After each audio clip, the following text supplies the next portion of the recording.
Good morning, Cedar Park, and welcome back to the Wolfcast. Today is Tuesday, September 19th, and it's a B-Day. This morning, learn more about what caused Texas Governor Greg Abbott to call on Leander ISD in a tweet and how the district is responding.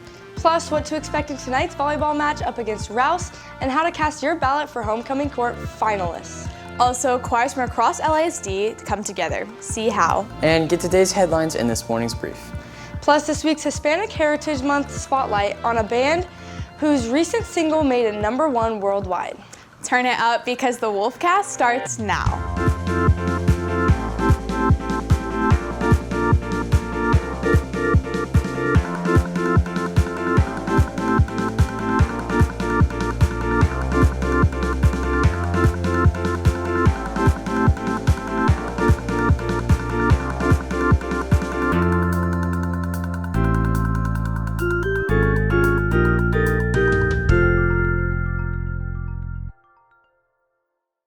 Leander ISD is pushing back against claims amplified by Governor Greg Abbott in a tweet that Cedar Park Middle School refused accepting donated copies of the U.S. Constitution. The Republican governor shared an article from the Epoch Times, a far-right website on X, formerly Twitter, with the caption calling the alleged actions of the district outrageous. Shortly after, the district responded with their own tweet saying the information shared by Abbott is inaccurate.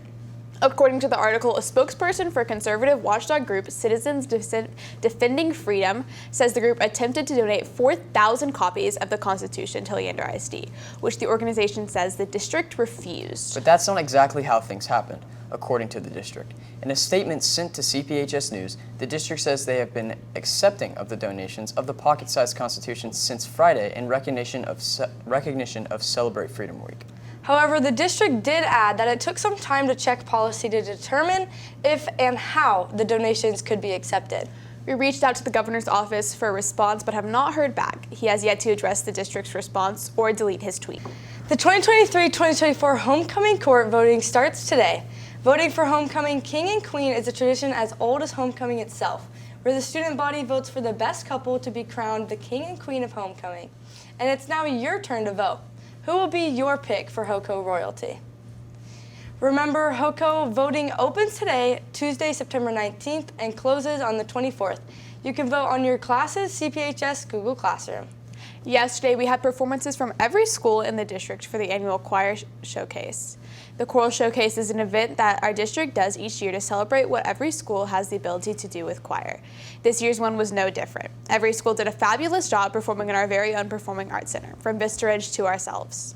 I know that the stuff that we're going to do this year is definitely going to end up being my favorite stuff I've ever done for choir, because I know there's some really, really good stuff that we have planned to do this year that I'm super, super excited for. Be sure to go support the choir program in their next concert on October 10th. Our Lady Timberwolves volleyball team takes on one of their biggest rivals tonight. The Rouse Raiders have been one of our Lady Timberwolves volleyball team's biggest rivals for as long as we can remember. So tonight's game is a big one. The team is currently 2-1 after they lost Friday night's game against Liberty Hill. Sophomore Maya Cheatham tells us what this win would mean for her and the team. Just like a huge victory overall, and like showing how we can beat anyone, and hopefully getting that district championship this year. The game is tonight at Rouse starting at 6:30, so come out and be loud. Up next, reporter Charles Corson has today's headlines in this morning's brief right after these announcements.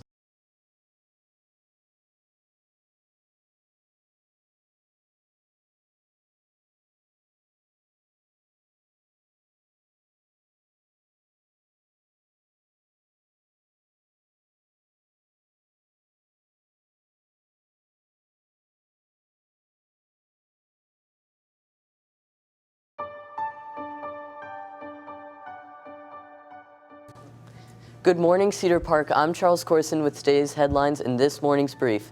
First, the debris of a missing F-35 fighter jet were located in Charleston, South Carolina yesterday afternoon. These strange circumstances happened on Sunday when a pilot from Marine Fighter Attack Training Squadron 501 ejected from his jet. The Marine Corps, aided by the Navy, FAA, and Civil Air Control, started a search for the jet this past Sunday. The Marine Corps is not sharing any details about what the cause for the pilot's ejection was until the investigation is fully over, but stay tuned for updates on that this week. Next, a collision during a national championship air races kills 2 pilots. On the final day of a 5-day air show, pilots Nick Macy and Chris Rushing were killed after crashing into each other while landing. At the same show in 2007, 4 pilots died over the span of 3 days, and in 2011, a pilot along with 10 spectators were killed in a crash. After this incident, the show will be closed for good. Finally, Magic Kingdom is back open after parts of the park were temporarily closed as a result of a bear sighting. Yesterday, Disney confirmed that there was a bear on the property. The bear was chemically immobilized by employees and then relocated to Ocala National Forest, and at 10 a.m., the park was clear to open up to the public again. FWC shares the bear was most likely looking for food when it accidentally wandered onto Magic Kingdom property. So what do we think? My mom was texting me about that yesterday, about a bear getting into Disney, and like the entirety of Frontierland was closed, and there were people who were trying to like contact Disney to get a refund because they said since so much of the park was closed, they didn't get their money's worth.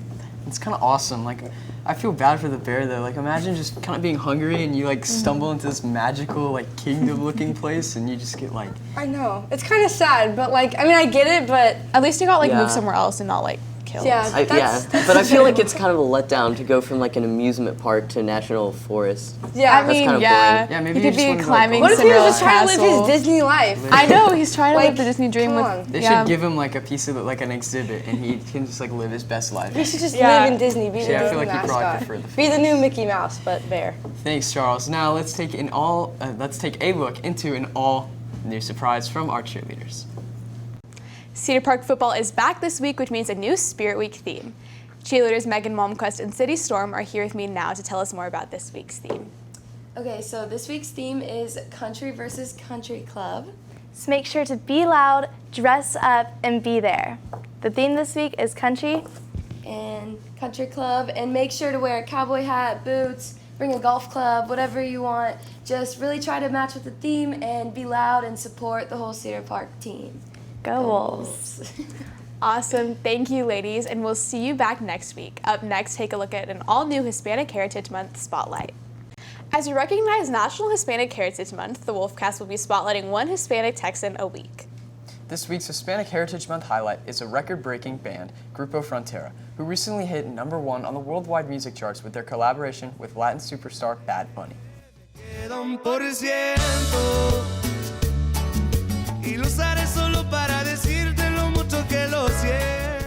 The group, helming from the Rio Grande Valley of Texas, started off filming videos of themselves playing in backyards and garages.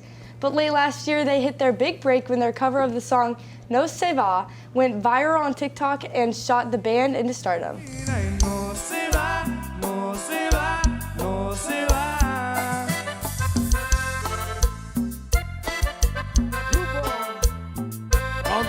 The band is credited with the resurgence in Tejano music made popular by artists like Selena in the 90s. The genre fell off in popularity in recent years, but Grupo Frontera is changing that trend.